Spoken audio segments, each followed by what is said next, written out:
ആ രുക്മിണിയുടെ പിടിയിൽ നിന്ന് ഒരുവിധം രക്ഷപ്പെട്ടു വന്നതാ ഈ പിള്ളേര്. വീണ്ടും കിനാവള്ളി പോലെ ചെന്ന് അവര് പിടികൂടി. സത്യം പറഞ്ഞ ഒരു പരിധി വരെ ഈ ഹരീഷ് നല്ലവനാ. ഈ രുക്മിണിയാ അവനെ ചീത്തയാക്കുന്ന. അതെങ്ങനെയാ? ഏതു നേരം ഹരീഷിനോട് ശ്രീലക്ഷ്മിയുടെ കുറ്റം പറഞ്ഞോണ്ടിരിക്കുകയല്ലേ രുക്മിണി?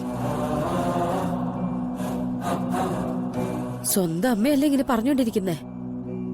കുറച്ചൊക്കെ അവന് വിശ്വസിക്കാതിരിക്കാൻ പറ്റുമോ?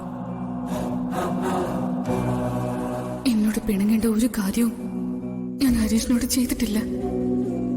മനസ്സുകൊണ്ട് ഒരു തെറ്റ് പോലും ഞാൻ ചെയ്തിട്ടില്ല.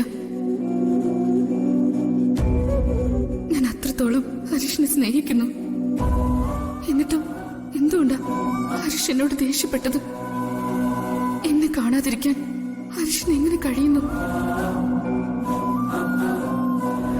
ഹരീഷിനൊരു 2 മണിക്കൂർ നേരം തനിച്ചു കിട്ടിയ നമുക്ക് സംസാരിച്ച് ശരിയാക്കായിരുന്നു. അതിന് ഈയിടെയായിട്ട് അവന് ഒറ്റയ്ക്ക് പുറത്തേക്ക് പോലും വിടുന്നില്ലല്ലോ. അവൻ എങ്ങോട്ടിറങ്ങിയാലും വാല് പോലെ ഈ മാരണവും ഉണ്ടാവും.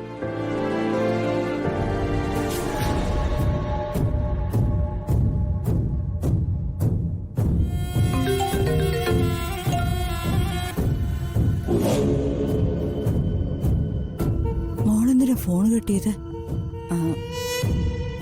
അല്ല, എടുത്തപ്പോ കട്ടായതാവും. എന്തായാലും ഒന്നുകൂടെ ട്രൈ ചെയ്യാം.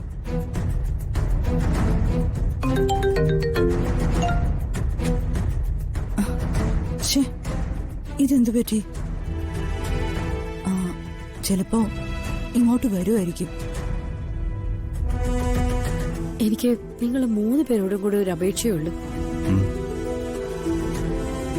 അവര് ഡിവോഴ്സിന് ശ്രമിക്കുന്ന കാര്യം ഒരു കാരണവശാലും വേണുവേട്ടന് അറിയരുത്. അറിഞ്ഞ വേണുവേട്ട ഹരീഷിനെയും രുക്മിണിയും വെറുതെ വിടില്ല. പിറകെ നടന്ന് പ്രശ്നം ഉണ്ടാക്കും. എന്നെ ഒത്തിരി ദിവസമൊന്നും ഹരീഷിനെ കാണാതിരിക്കാൻ പറ്റില്ല. ഹരീഷ് എന്നെ തിരക്കി വരും, ഉറപ്പാതും. ഹരീഷിനെ തനിച്ച് കാണാനുള്ളൊരു അവസരം കിട്ടണം. അതാ ഞാൻ നോക്കുന്നത്. അങ്ങനൊരു അവസരം കിട്ടിയ ഞാൻ ഋതുവും കൂടി അവനോട് സംസാരിച്ച് കാര്യങ്ങൾ പരിഹരിക്കാം. നിങ്ങൾ വിഷമിക്കാതിരിക്കേ.